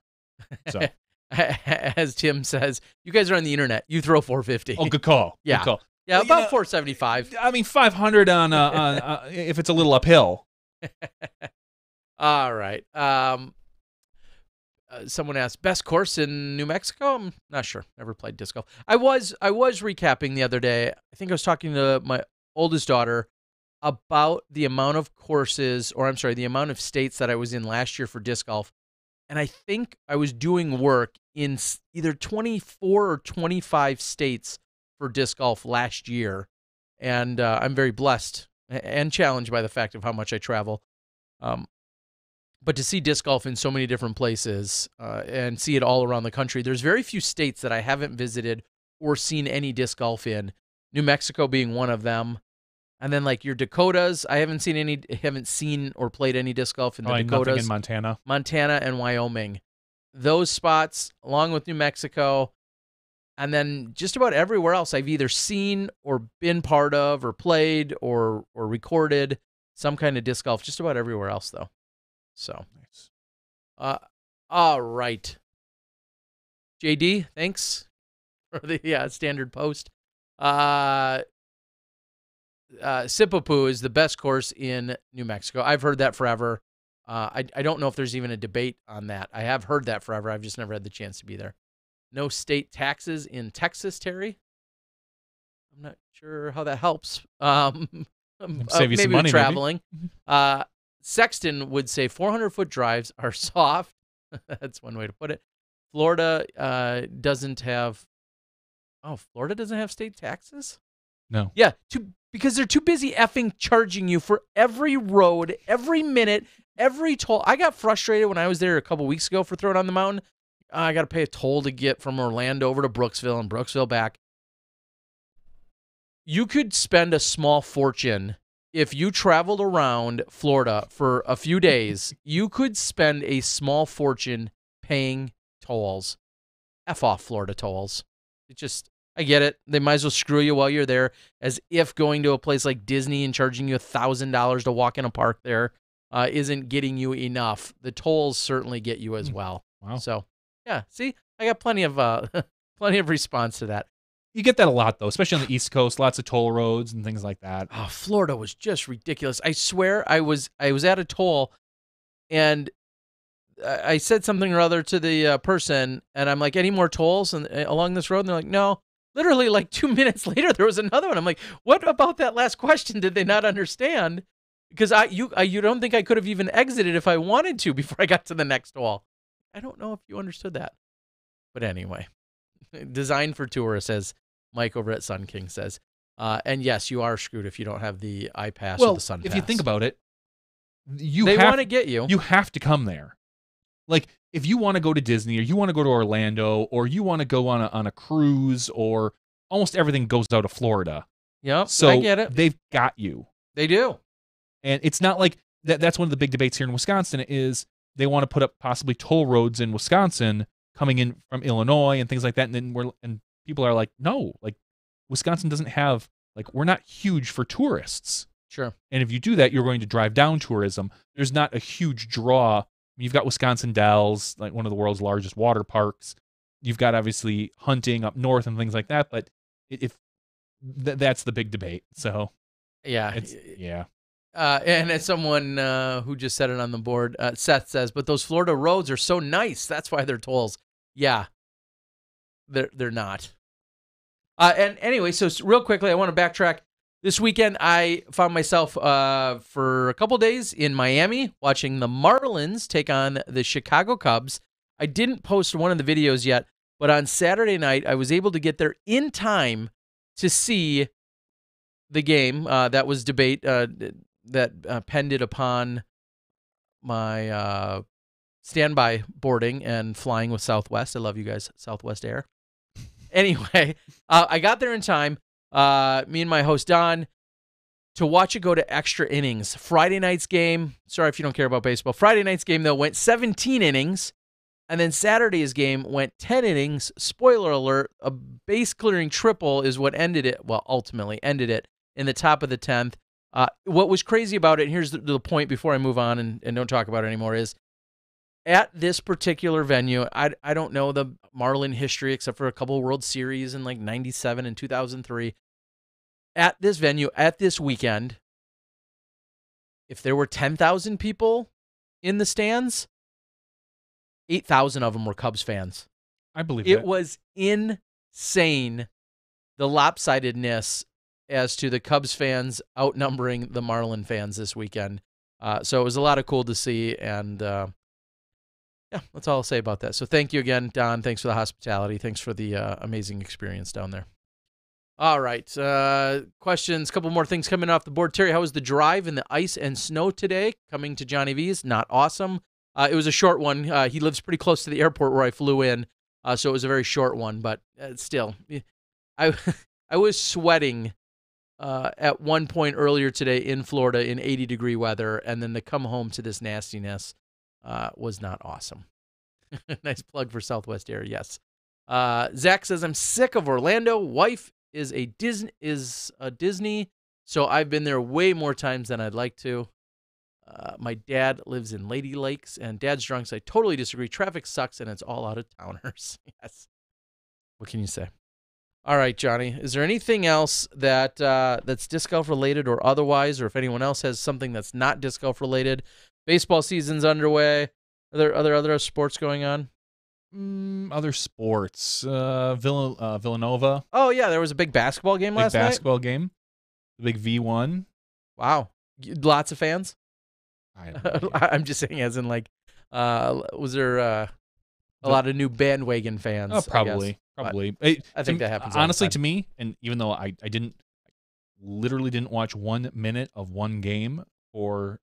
Did you win your pool though? I didn't even join a pool this year. From what I saw, the women's basketball seemed to be more exciting on a couple of things, and the two biggest shots made in either of the brackets were both done by Wisconsinites. Oh, really? Yeah. The one to win it in the women's bracket, she's from Wisconsin. She went to I forget, and I would slaughter her name. Like it's not even worth me trying. Okay. And I believe it was in the first round. I think it was Michigan State that put up a big one. And that guy was from Wisconsin too. So both of them from Wisconsin. Huh. Kind of cool. And yeah, someone said the Masters should be starting. Yes, that was something that was on the tip of my tongue. By the time you hear this on a podcast, it should be Thursday. So Masters will be starting up in a couple hours. Right now, it is Tuesday night. And it's kind of ridiculous to me that I believe Tiger is the favorite. I'm sorry. Those are bad odds. Okay. I would not take Tiger as a favorite. I wouldn't bet on him because I don't think he Let's should be the preface favorite. this that on a scale of 1 to 10, where is your PGA golf insight and knowledge on a scale of 1 to 10? Just 3 or a 2. And I'd put myself right there, 2 or 3 as well. I know the names. I know who's I know who's relatively decent. I couldn't tell you probably the rules of golf. I know Charles Barkley has an ugly swing, but I do enjoy watching the Masters. I will watch it at work. I have it up. I'll check the internet feed because they always have a different one. Tiger is going to get the most coverage. He brings in the most eyeballs. He moves the needle without a doubt. It's just, to me, like it's ridiculous. He hasn't won anything in years, and he was the favorite. He was based on odds. Yeah, it's incredible to know that his name and everything that he's done, obviously his previous accomplishments and being out and hasn't played, I believe, in the last 2 or 3 of them due to his injury, and he's coming back from surgery and all that other stuff. It's crazy, as you said, that he could still have that much power to be picked as one of. And I didn't hear that he was picked as the favorite, but like the betting favorite. Wow, that's pretty incredible. I saw Madison Walker, who I was going to reach out to until I saw her post today. I was going to see, as she won Throw It on the Mountain a couple week ago, that she made a post today saying that she was going to be at Augusta National. So I don't know if she was just there for the practice days or the media days or whatever they have going on. I'm not exactly sure, but I saw that she said she was going to be there today, and I know that she was flying out to head that direction. So that's pretty cool. I'd have to look. Is she, well, I'm sorry, I'm going to ask that. Is she registered for Jonesboro this weekend? I don't believe she is. Huh. Madison Walker, she is. Oh, is she? Okay. Okay. I knew she was playing GBO, but for some reason I didn't think she was playing this one. So we'll see her at Jonesboro this weekend. So I'm guessing she won't be there too long at the Masters as that's taking place. So pretty cool. I'll be interested to see how as it unfolds. Someone asked on the board, who is the Tiger equivalent in disc golf? It's Macbeth. He's the guy that even when he's injured or he's having an off week, he still gets picked. And even when he's not performing at his best, the views still follow him. The eyeballs still follow him. Is that? I guess I'd have to agree with that. He moves the needle on videos, and he just there's nothing. Here's a great example of that.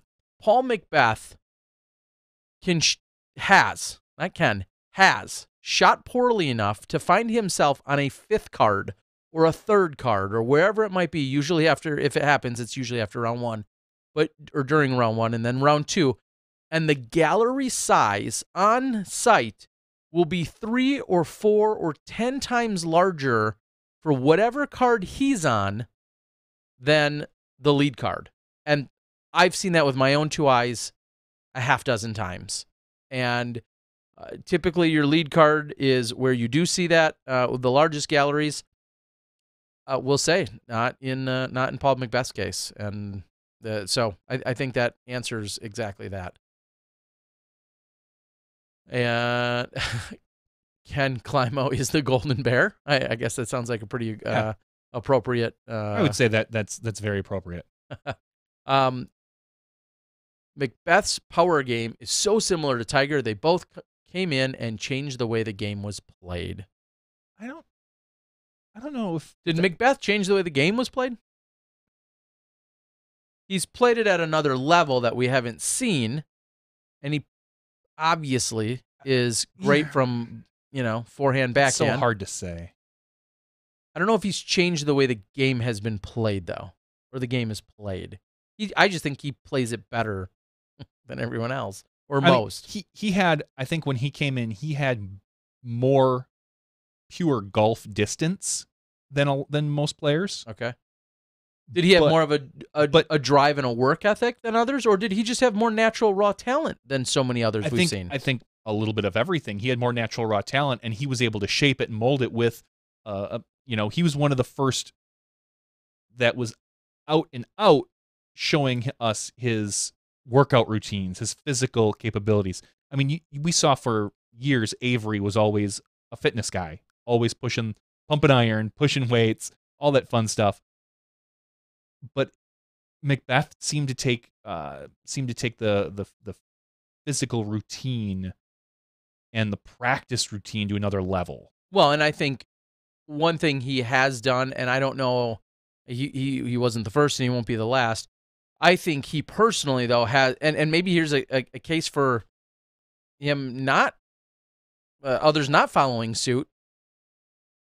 He has made a very concentrated effort to to reduce the number of events that he plays and focuses on those. Not a lot of other people can do that. A lot of other people want or need those paychecks to play more week in and week out. Paul has taken a very specific approach to saying, I want to play a certain amount of events and I don't need to push it past that amount. Whereas some of our other players, or even his direct counter in Ricky, we've seen now Ricky in the last year or two maybe has played a few less, but Ricky was a pretty consistent road warrior, as we see from a Ulibarri or a Chris Dickerson and so many other players. Paul is playing of our highest earning pros, of which he always is, but he's also playing the least amount of events. And I guess that was kind of a Nate Doss approach. Nate didn't go for quantity year in and year out. So I don't know. It's interesting. I don't know if he changed the way the game is played. He clearly has a run of dominance in it, but I don't know if he's changed the way others are playing it. But someone asks, why do you dislike Stokely so much? Really? I don't understand. Someone asked, who is the John Daly of disc golf? And I said, it's got to be Stokely. Daly, although I'll say this, Daly is a, from what I understand, heavy drinker and smoker. I don't think Scott drinks or smokes for the most part. But when it comes to being a Yahoo on the quirky, a little bit goofy, that is Stokely in a nutshell. He seeks attention, and sometimes for better or for worse, whatever it is. And he seems like an overall relatively nice guy. Stokely, I'm talking about. So I think, and I think he's kind of goofy. Yeah, I'll go ahead. I've got no issue. Yeah, I was gonna say I'll dispel any kind of official rumors or hearsay. I don't have any ill will towards Scott Stokely whatsoever. A long-standing history of seeing him and watching him, and he was one of the prime players in the day when I first came into the scene in the mid to late 90s. A guy you literally and figuratively looked up to.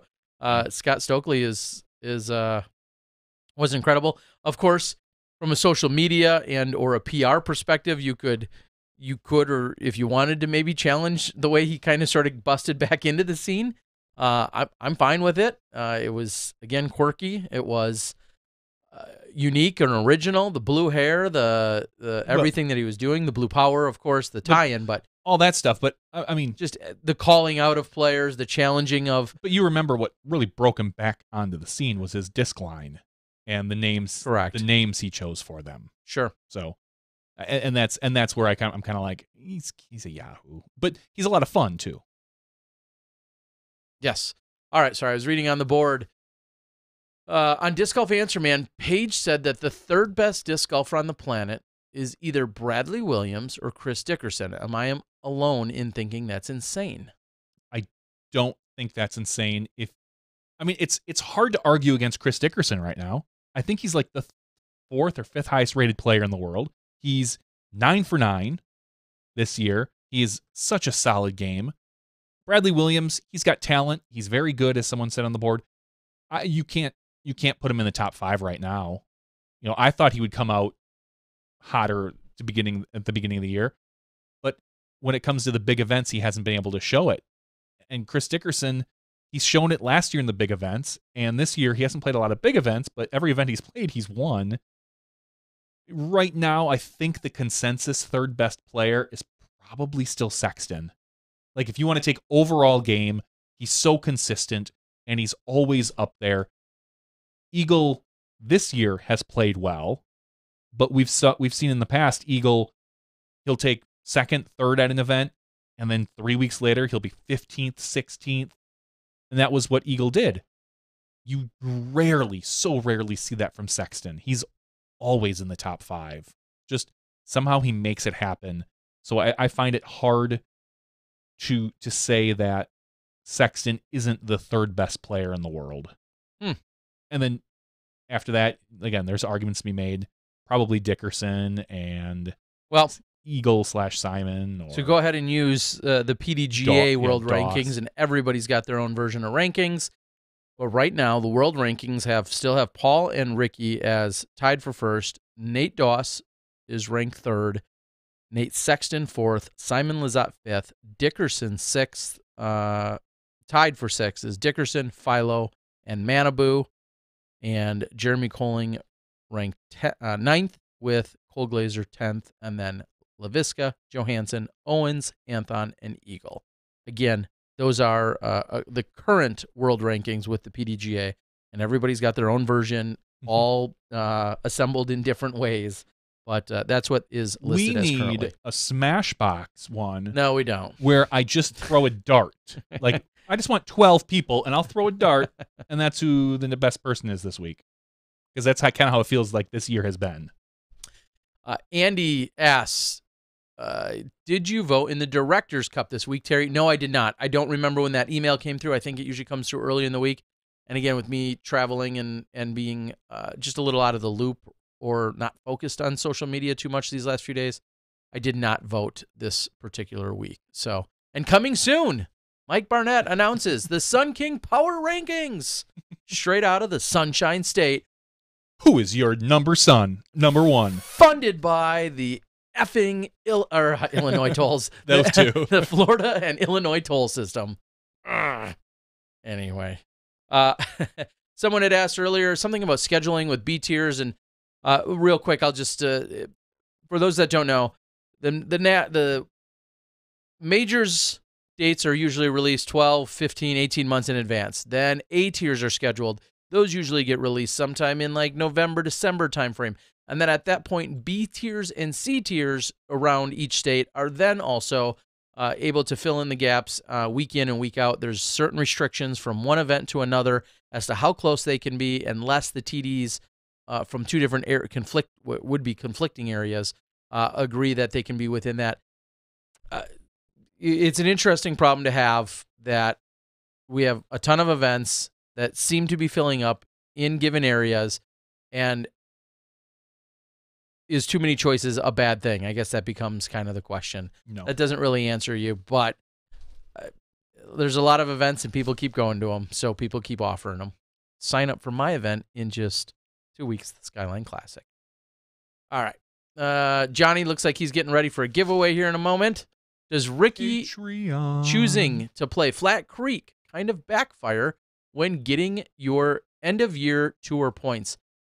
I don't know about backfire. I mean, I'm sure Ricky went with the intention of winning, so I don't know how those are calculated. If it's finishes at every single A tier, I'm sure he earned points in some of those categories. I don't know if that really backfires or not. Sam says, junior disc a gimmick or next big thing? I don't know what you mean by junior disc. If you I mean think like he just means all the mini... junior, like the junior discs, or all the junior events that we see. Oh, junior disc or lower weight discs. I don't think it's a gimmick. I don't think it's a gimmick either. I don't know if it's the next big thing, though, either. I don't think it's going to see... I think they're fun. That's it. I don't think they're... You're not going to see them... That's for you. Do you think they are going to... No. Enhance or introduce the disc golf experience of sorts to your 8, 9, 10-year-old, your 6-year-old, 12-year-old, any of that main user group? I don't think so. Okay. Lighter discs, maybe. But and maybe I'm skewed, and I'll have to take... I'd like to get a few of them and take a look at them and bring my kid out who's 8 and doesn't really play much. Sure. And see how that is. But I don't think it is going to change or bring in a ton of juniors to the sport. I think lighter weight discs might be a little bit better, but I just think they're too small for juniors. Just looking at them, like, I would want a disc that's maybe 75% of the size of a disc, but those just seem like they seem too small. I mean, they're pretty big. Yeah, I don't know. Anyway. I've got huge hands. No, you don't. I'll have to take another look at them because the only one I had was like a junior EMAC Truth. Okay. And that thing was wicked stable. So. All right. Well, so I don't know. I don't know that they're going to be a revolution. I wouldn't call them a gimmick, though. Yeah, and I wouldn't call them a gimmick either. Yeah, I just don't know if they're going to revolutionize anything. It's kind of funny if you think about it. We constantly have discussions and arguments about the basket, about how well it catches, what shape is it, how many chains does it have, what should it catch and what should it not catch. Now, here we are, we could be potentially having not the same argument, but a different argument about, well, where and when should junior baskets and junior-sized baskets be implemented? If you went to... would you be mad, for instance, like I'm working on a local park, and it's going to be meant for kids and juniors and beginners. That's going to be the outright purpose of it. Would you be mad when you showed up because you looked on udisc.com or udisc app? I'd be mad if it wasn't marked as a junior size basket. Or you're... I'm going to be a typical disc golfer for a second. udisc.com, junior course... used to introduce juniors to the game, great for 5 to 10-year-olds. Oh, I'm going to drive there. I'm going to show up. My review says, F this effing place. Why would you bother putting in, I just want to play disc golf. Instead, I find stupid junior baskets. I'm sorry. That is all too typical. We've seen it in the past. Now, here's what I will say. And I know this sounds silly. I don't think we're going to see a lot of junior courses. Okay. I think it would be dumb to see a lot of junior courses. I think that what would be nicer is junior portable baskets. Which exist. Yep. Because I think that makes more sense to put in. Because even as old as, my kid's in 3rd or 4th grade, and I think, I have a big kid. Yeah, your kid's like a giant. But junior discs, even for him, I think are would be getting small at this point. I just don't see enough use for kids that young to put in a course. Like I said, I can totally see junior temps putting them out there for an elementary school with some junior discs and things like that. That makes a lot of sense to me. You could put them on any playground, on any blacktop surface or anything. But to put a permanent course in like that, I just don't see it. I just don't see a point of it. So. Okay. And in 10 years, you could look back at this and laugh at me like, "Oh, John, you did not see that coming." And very well is a choice. Tim says all junior discs should come with junior mints. You're a big junior mints fan, aren't you? Me? Yeah. I enjoy them. I never really. I don't seek them out for some reason. Junior mints almost can be exclusively and solely. Movies, yeah. That's where I most commonly found them. It would be awkward to me to walk out of a gas station with a thing of junior mints. You're like, no, I should be seeing some sort of movie. I don't even get them at the movies anymore, but I can't remember the last time I've had one. I was in junior high. I went to the movies. Yes. I was with a female friend and a bunch of other rowdy friends that maybe weren't with females. And some meanies thought it would be funny to, and very disgusting, especially when you think about it now, to throw partly chewed junior mints and to throw them at someone's long hair. And that is, that's a tormenting experience. I imagine, Mr. I used to have long hair, huh? Well, no, not me. They were throwing them at her, and they were giving it her long hair.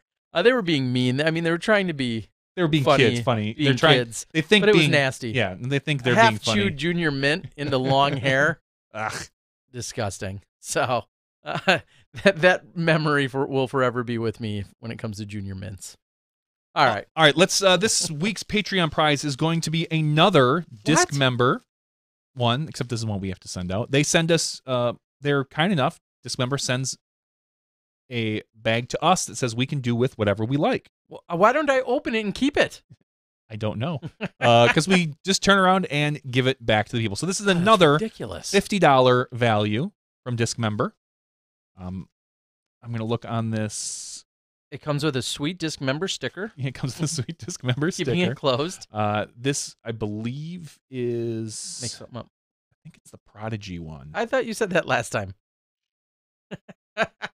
It's the Innovo Disc DGA Prodigy leg trilogy one.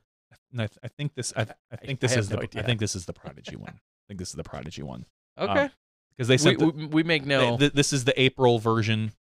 Either way, if you want to be eligible for this, you can sign up at patreon.com/SmashBoxxTV and donate as little as $1 a month, as much as $1 million a month.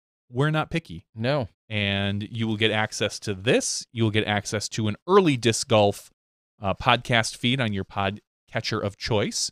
And you will get access to the smash cuts that come out the night of the event.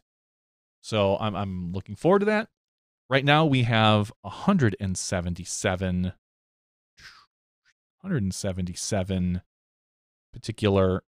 I don't want to do that. Oh, don't show them everything. Uh-oh. 177 people in our list. Wow. I need a number between 1 and 5, Terry. 3. We did 3 last week. Give me a different one. Did we? I think so. 2 then. The 2. The Cubs split the series 2-2 this weekend. All right. I would have gone with 4 because the Brewers are 4-1, but yeah.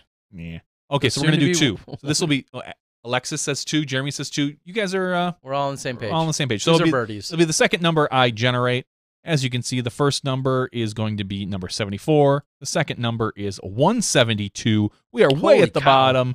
I love it. Way at the bottom. It is R. Justin. I'm sorry, 172. I lied. Travis Walker. Travis Walker. Thank you so much, Travis. I know a Travis Walker. That's a Wisconsin transplant from the Milwaukee area down to Florida. I don't know if it's the same Travis Walker. Well, let's look. Travis Walker. I don't have anything. All I know is that he has been a Patreon supporter since January of 2017. Wow. Thank you, Travis, and congratulations. Earlier in the to wrap one other thing, somebody said earlier on the board about, and maybe they were kidding, about news about MVP buying out Vibram. I'd love to know if there's any validity to that. If somebody was making that up, if there was some kind of rumor, if it's a late. I mean, they're clearly not buying out Vibram as a company, as Vibram's a multi-million or billion-dollar organization out of Italy. It wouldn't surprise me to see that. No, I was going to say get their injection molders. They didn't use injection molders. They use a totally different process. So. Yeah. Oh yeah, Travis. That's Travis Weber. I mean, odds are, yeah, cool. It was an April Fool's thing, is what I kind of thought. Okay, I saw it on the board. Yeah, that is Travis Weber. I think. Good call, Mike. Yeah. Appreciate that. Good thing this is Travis Walker. Like, right, as in Texas Ranger. Yes, congratulations, Travis. We appreciate it. And maybe after the show or maybe tomorrow. You need to give away your basket. 2 baskets. So there was some confusion about how I'm giving away a basket. And I think I was pretty clear. Some people don't think I was. So I said, screw it. I'll give away another basket. So I'm giving away, ultimately, unless I screw up more, I'm giving away 13 baskets. Wow. In this 12-month period, if you are a Patreon supporter of me as the disc golf guy. If you are of Smashbox, we appreciate it, except for Johnny gets some of that money. Johnny doesn't edit or touch any of my post-production usually. Usually. And so if you are a Patreon supporter of the Disc Golf Guy, you are eligible to win potentially a portable basket, and I'm giving away one every month, except for this time I'm giving away 2 because I kind of somehow screwed up. So I want to make it very clear how the rules go and so on and so forth. But anyway, those drawings will be done very soon. I've given away 2 thus far, and since we're moving into our 4th month, I should be giving away 2 more. Yeah, pretty soon I'll be giving away 2 more, and I'll do them as 2 separate videos. All right. Oh, yeah, thank you. Somebody else said it. Dad's Drunk said that also out on the board, and I almost went with thinking hashtag too soon comment. UC released a world tour. Not a world tour, national tour. A national tour. That was another one. During the April Fool's jokes. I thought it was clever. It was a funny play on his own, I don't want to say failings, but it was a funny play on his ambitions, saying that he was going to go to every single country and run an event or something. Yes. I did get a kick out of that. So props to UC for being able to joke at his own expense. Yeah, I saw that as well. So if you didn't see it, go out. You can find that the Disc Golf World Tour, or probably on Discmania or something. You see, there was an article written about how they've decided to instead run dozens or hundreds of events as opposed to coming back with a couple. I think really what's serious note from that is it will be interesting to see. Granted, we're only in April. It'll be interesting to see if the World Tour returns in 2019. Or 2020 or 20 ever. It will just be nothing more than curiosity to see if or when it may or may not return. I honestly think that, I know it shouldn't matter, but I think it's going to depend on if the Pro Tour is successful. Because if the Pro Tour is successful, they're getting a lot of views and a lot of players are dedicating themselves to that. I don't think they're, and I'm maybe I'm guessing, but UC won't see a huge need for a world tour, so to speak. Now he might. It depends on his objective. Agreed. Now I was gonna say he might try something else. He might dip into it a little differently, and I'm sure there's a lot of people out there right now saying like, "Oh, what do the two have in common?" And maybe nothing, but UC's stated goal was to bring in outside people from the sport into the sport. Yeah. Advertisers, sponsors, things of that nature. Steve Dodge is doing that a little bit. But again, if the Pro Tour is super successful, I don't think we're going to see a World Tour return. I think you'll see UC try something different and more unique. Okay. Well, we shall see how it unfolds. All right. I don't have much else. And if there's nothing else on the board, Johnny V doesn't have much else. I do want to say, I have, for the viewers out there, Terry says I don't touch his stuff. Currently, you have not. Is that a fair statement? As of right now, I've run a camera for like 1 or 2 of your stuff. Okay. Yes. And I've been sending Terry lots of things lately as far as graphics. Trying to nail something down, which Terry's a hard guy to nail down. Mm-hmm. And I am scheduled to go to the Midwest Masters. Is that what it is? Masters Worlds Championships? What am I going to? We'll talk about that later. I don't know what you're going to. We'll talk about that later. Geez. I'm not sure if you know. I really don't. Anyway, there's some confusion. I'm scheduled to help him in the future. Yes. So at that point, I will share my billions of Patreon dollars with you. No, the Midwest Masters, that's a local Masters thing. Never mind. That's the thing that Waldo runs. So I want to thank everyone for joining us. It's flat out. It's been a slow week, but we're looking forward to having more conversations taking place as Jonesboro is going to be wrapping up, and then we're moving into glassblown time. Also, the women's global event, I think just today or yesterday, eclipsed 1,000 women registered. So congratulations to them. We want to see that as a huge event taking place on Mother's Day weekend. I believe May 11th 10th, 11th, 12th weekend, Mother's Day weekend. So make sure you're out there participating and signing up any and all women you know and bringing them and saying, here, you go play disc golf for the day. So that's the women's global event. Make sure you check it out. Alexis, for the third time for you. Yes. Smashbox. Oh, okay. I thought you were asking if we were going to be at Jonesboro. Yes, we're going to be at Jonesboro. DD versus Smashbox at Jonesboro. I don't know what kind of time there's going to be, but we'll see what happens. Hey, Robert McCall. Robert's here, so we're going to log off. I think that's a pretty safe way to do it. Johnny and Terry says, why isn't the preeminent juniors event covered at least for the final round? I'm not sure if you're talking about the Junior Worlds in Emporia. I'm not sure what you're talking about there, but that's a subject we could possibly talk about once we know what you mean. Maybe we could talk about it a little bit next week. So for Johnny V and Terry Miller, the disc golf guy, that's been podcast 189 after show. We're looking forward to seeing you at 4 p.m. Eastern, 3 p.m. Central, other times in other time zones. Those are the only two I know. But we'll see you this weekend. We'll be live Friday, Saturday, and Sunday for the Disc Golf Pro Tour taking place over in Jonesboro, Arkansas. We'll see you then. You step inside the Smashbox.